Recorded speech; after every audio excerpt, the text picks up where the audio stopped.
favourite would be an Italian footballer. Brunette, large-chested, skinny. George Clooney would be fantastic to go out with. Bums, boobs, legs. Kissable lips, I'd say. Basically, she's got to be a bit of a free spirit. I'm looking for a guy who's of rugby player build, who's quite affectionate. Fusion between, say, Anastasia and Lucy Liu. Definitely. You become obsessed. You can't think straight and you go weak at the knees. But that doesn't stop any of us wanting to find that special someone. I'm going in search of the science that drives us to fall in love. What makes him fancy her, but not her? And is Cupid really just a bunch of chemicals sloshing around inside us?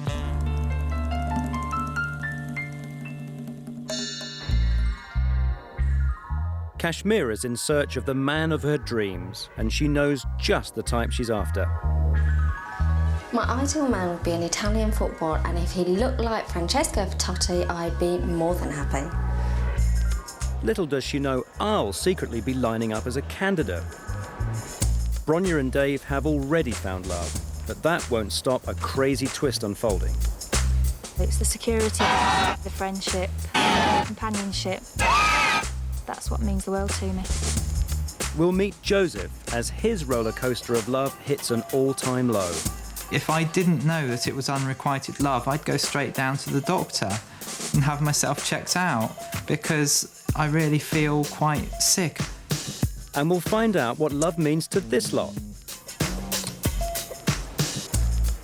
OK, so I'm not exactly Adonis, but I don't scrub up too badly. I mean, I'm healthy, I cook a mean plate of pasta, I'll even do the washing up. What more could any woman want?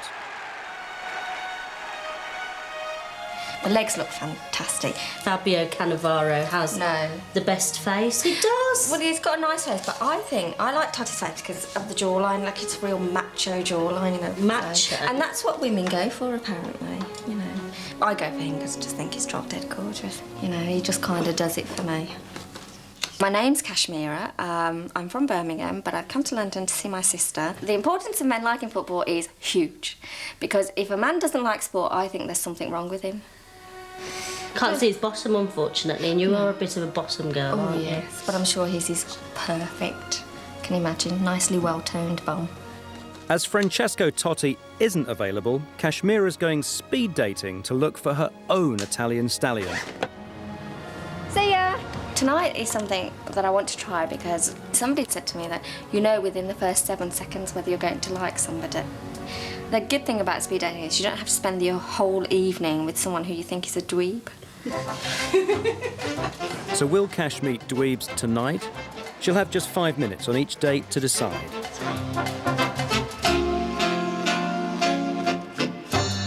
What do you do? Accountant. Most people go, oh my God. Oh, wow. Freelance graphic designer. I work in the IT department, but it's very interesting, actually. Our taxation system is terrible. But anyway, let's not talk about that.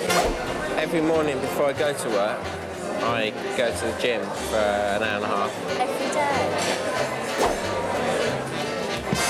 My family background's Italian, Yes. as you can probably tell anyway, so... You're Italian? Yes. So what part of Italy are your family from? Near Naples. It might look like we're all after the perfect partner to wine and dine, but underneath all that, our animal instincts are seeking out the ideal mate to share our genes with. It's time for my date with Cash, so how will I compare with the opposition? He looks a bit pleased with himself, if you ask me. I don't like sport. Oh, well, that's fine. I don't really like football, and I can be really honest. Yeah, come on. Do you really like watching cricket? Yeah, I love it. It's like watching paint dry. So what do you do to relax then? I like fishing. Fishing? Yes. No, I couldn't think of anything more boring than fishing, I'm sorry. I think Cash actually quite liked me, in spite of the fact that I bored on about liking fishing. God knows what I was saying. The most obscure thing I've talked about is the fishing, which was a bit of a turn-off, really. Well, there it is. I've been pipped to the post. It must be down to those Italian looks. Being attracted to someone sparks the same incredible feelings no matter who you are or where you're from. Love really does know no bounds. Because Cash likes the look of Domenico, her amygdala, the bit of her brain which processes all her emotions, has been fired up. It's sending a surge of the hormones adrenaline and noradrenaline right through her. Together, they're making her heart pound up to 3 times faster than normal. Her blood's being diverted away from her stomach, which isn't her body's top priority right now, and that's why she's got butterflies.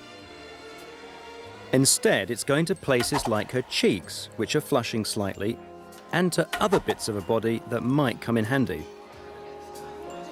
Cash is also feeling happy and energized. That's because 4 key parts of her brain are releasing dopamine, and amazingly, those are the same bits that pump up dopamine levels if you take cocaine or speed. So the first stage of love, attraction and lust, really is like a natural drug. When it hits you, you end up just wanting more. We'll find out later whether Domenico and Cash make it to the next stage. For Joseph and Kaya, the blissful early days of romance are now just a memory. My name's Joseph, I'm 25 and I live in Bristol. 2 years ago I was travelling in Japan and I met Kaya in a youth hostel. It was love at first sight, really. I was just totally taken with her from the word go. And we moved in together in Tokyo. Those first 6 months were absolutely extraordinary. They were just wonderful. I felt so light. My heart was racing most of the time, as was hers, and it didn't feel like we were really on planet Earth. Just nothing comes near that feeling. It feels like gold. But things were moving a bit too fast. Joseph got cold feet and told Kaya it wasn't going to be forever. Devastated, she went travelling in Italy. I realised pretty much there and then that I'd made a huge mistake. I hope it's not too late. I ended up spending £2,000 on a flight to Italy so that I could get there within about 24 hours. I'm clearing the toilet of my airplane. If it doesn't work out, what am I going to do? I love that girl. I love her more than I've ever loved anyone. It hurts, it really hurts. So what is it about a person that can trigger such strong feelings of love and devotion?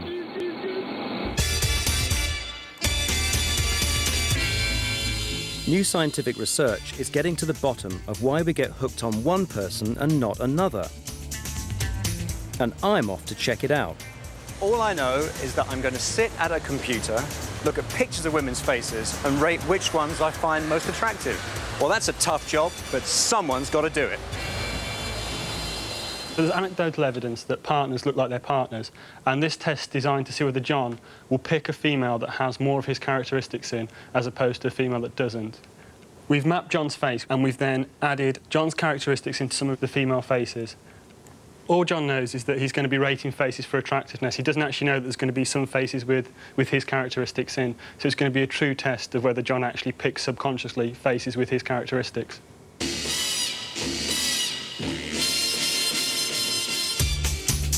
So, here goes. It's not as easy as I thought. I can't really see much difference between the 2 faces in each pair.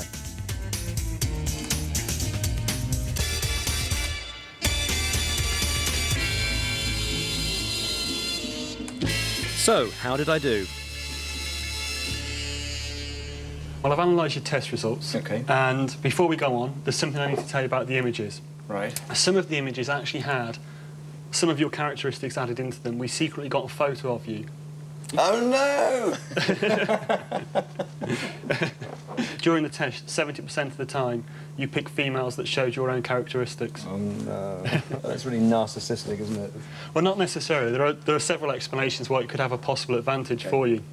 The first one being, you could be looking for characteristics of your mother and father in a potential partner, and actually picking those as good things, where your mother was good and your father was good. So you're looking for that in a potential mate and offspring. Another reason why you've picked this is because you're looking to actually further your own gene line. So you're picking people who have similar characteristics in the hope that their genes are going to be the same, and you're going to further your genes through the population. Okay. That gives me some comfort. And it's not just me. We have noticed that our eyes are very similar. We're both tall, obviously both dark. He's got less hair than I have. When you see elderly people dressed up in the same raincoats, we've actually got matching raincoats.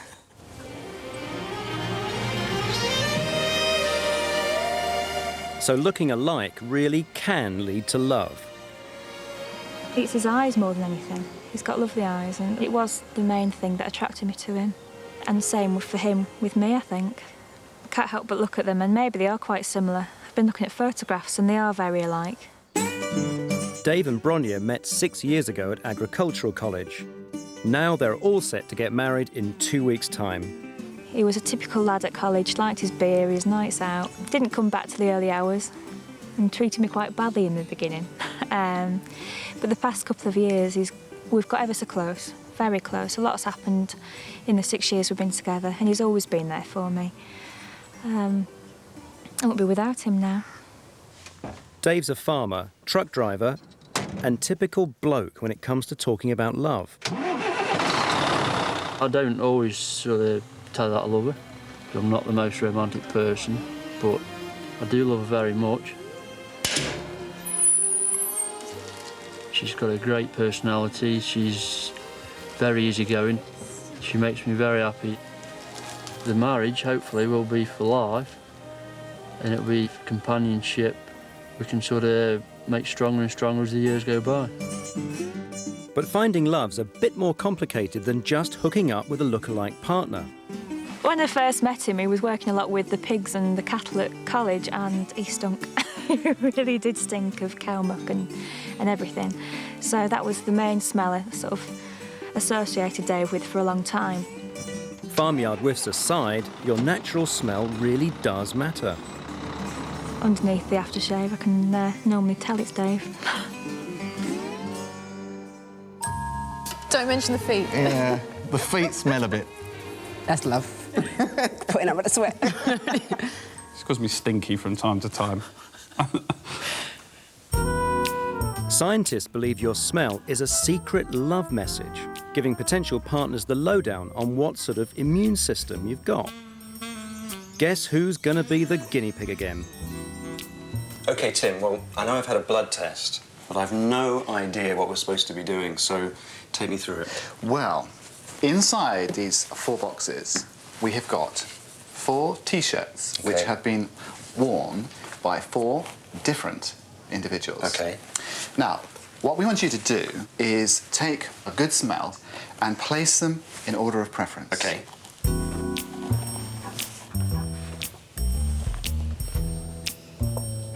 Oh, that's really poor. Can you smell something? Oh, yeah, no, that's definitely human. OK, so remember that if you can. Comparison now, let's do the second one. OK, there we go. Oh. Oh, God. Oh. Yeah? Oh, that's really nice. Got that one. There will be a preference, will there? Well, let's see. Okay, let's see, yeah. OK, going in. Going in. Aye, not so bad. Oh, indeed.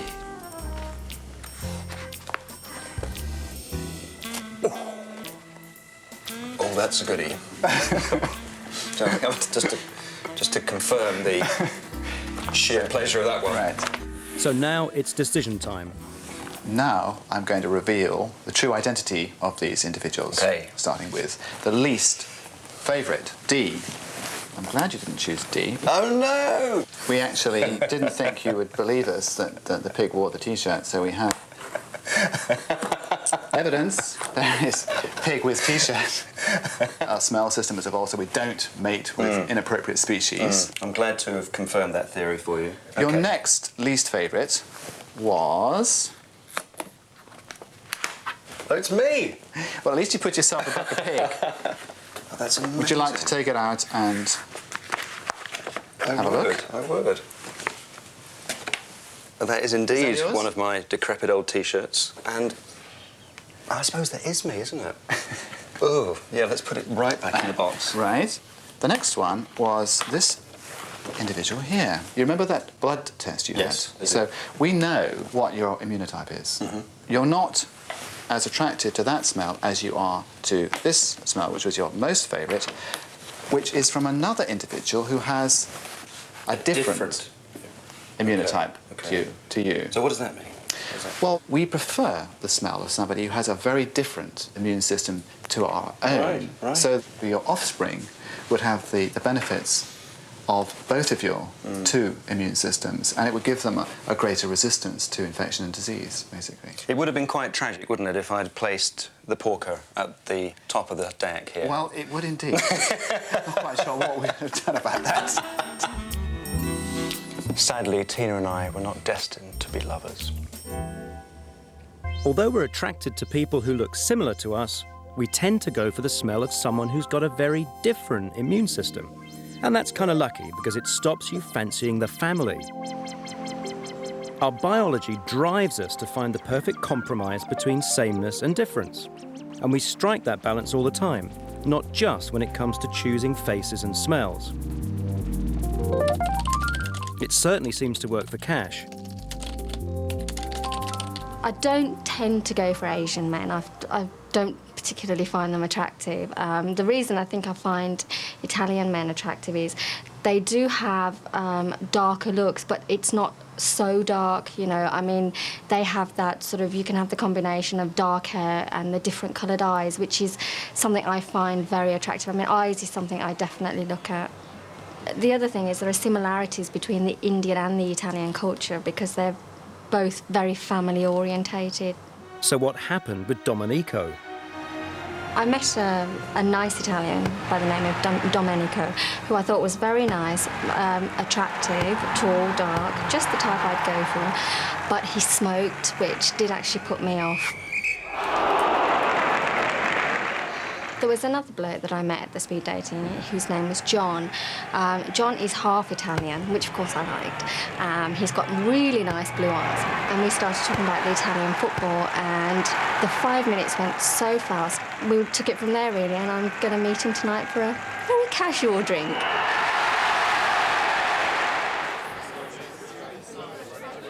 We'll find out later if John ended up scoring with Cash. Sex is a very, very important part of our relationship. Sex without love is just a shag. Love is much more, it's more meaningful. My mum would kill me if we talk about sex on the So how does the biology of attraction drive your love life?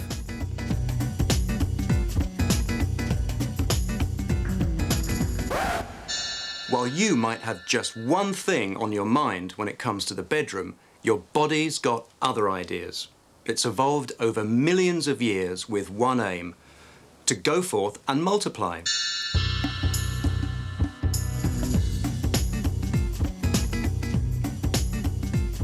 So while having kids might not be on your agenda just yet, your body's got a few tricks up its sleeve to drag you in that direction. After an orgasm, the limbic system in your brain releases a special hormone called oxytocin. That happens in a part of your brain where you feel emotional rewards. Oxytocin makes a couple feel more emotionally bonded and intimate. But differences between men and women's bodies sometimes get in the way.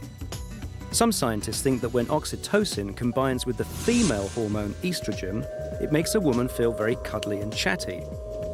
But when oxytocin, that's the purple stuff, hits the male hormone, testosterone, it can trigger an instant urge to sleep.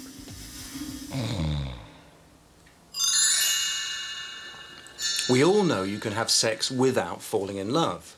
But if you have enough sex with the same person, there's a good chance you're going to hit the body's chemical booby trap, which is there to tip you head over heels into love. So your body goes all out to make you bond with your partner, but that makes love highly addictive. And as Joseph knows, the withdrawal sucks. Nobody said it was easy. There's a song by Coldplay. At the time that was released, we were in Milan together.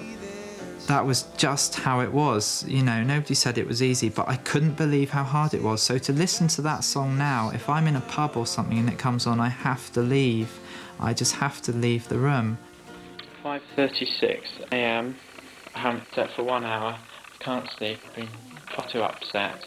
The fact is, I really, really adore her and I want to be with her always. I was totally obsessed. I mean, there was nothing else in my life. It was the only thing I ever thought of. Going cold turkey on the chemical love cocktail had driven Joseph out of control. I've always been really, really careful with money, and I never thought that I'd end up 16 grand in debt for the sake of love. We're talking hotels, hire cars, flights, meals out. Of course, now that's left me in a rather sticky situation. However, I don't regret it at all. You know, she was worth every penny.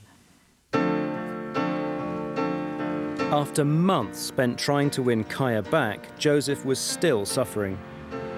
4 weeks ago, I was having a pretty bad day and I decided to call Kaya.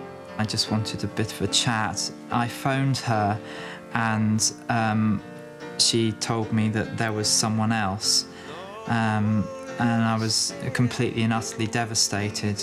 It was like a kind of knife in the heart, really. While our instinct to go forth and multiply leads to the highs of love, the flip side is that when you lose love, you can end up feeling like Joseph. Whether you're love sick or in love, the chemical cocktail going on in here can stamp out your sense of reason. Why? Well, you'd have to be a little bit crazy to want these.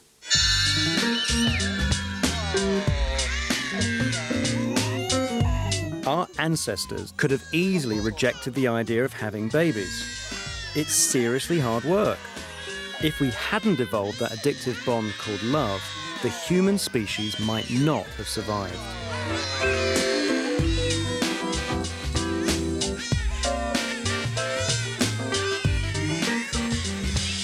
But survive we did, thanks to a fine cocktail of love and babies. Where's the gin? And if you don't believe love's all about having kids, I can tell you that scientific research shows the first flush of love only lasts between 3 and 7 years, which is something of a relief for Joseph. I'm starting to feel more positive about the future. There are other people out there, apart from Kaya-chan, who can give me what Kaya-chan gave me. Can I have a pint of Bex, please? Scientists claim the love cocktail lasts just as long as those ancient ancestors would have taken to meet, mate, and get the kid on 2 feet. Then, in theory, you could have another go at spreading your genes with a new partner. I decided to put an advert on a website in the Lonely Hearts section. You know, there's only so many times you can try and pick people's hankies up when they've dropped them in supermarkets. I know that as soon as I'm with someone who is caring for me and who I can care for, then my pain really does simply disappear. I've had a few responses, so we'll see how it goes. But the end of the first flush of love can also take things to a new level. When I was younger, I thought love was all about being spoiled, being taken for meals, being romanced with flowers and perfume and things. But since I've grown up, And I have grown up with Dave. The relationship has proven to me that love isn't all about that. When it comes to it, it's the security that matters and the friendship, companionship. That's what we've built on over the years. Over time, your brain builds up tolerance to those love chemicals. It's a way of keeping the heart flutters and butterflies under control. But while the potent cocktail your brain pumps out when you're first in love loses its effects, there's some compensation. Scientists believe that instead your brain produces feel-good chemicals called endorphins. It's a whole new stage of love called long-term attachment. And that probably describes how most of us experience love day to day. It's Bronya and Dave's big day.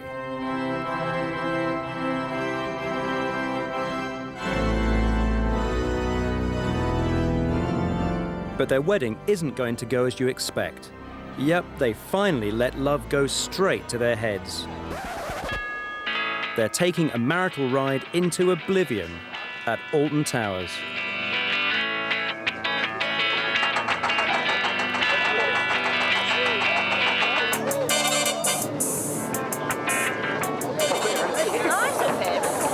We should have had a wedding up here, shouldn't we, Bron? Oh my God, what the...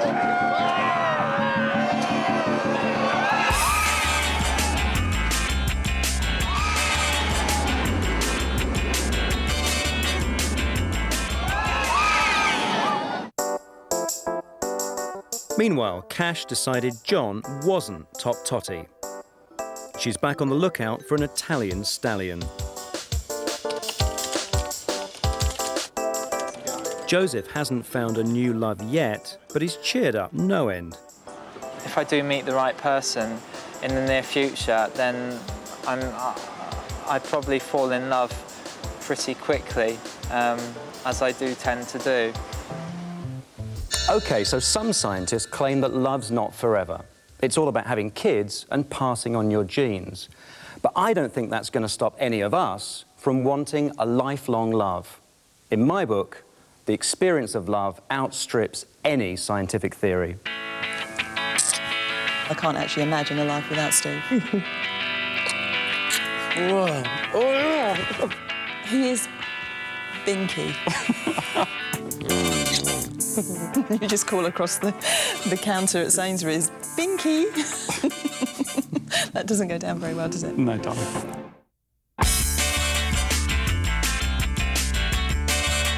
How do you feel now, Dave? It's a bit rough still. Not much fun. Have a glass of champagne, you'll feel much better.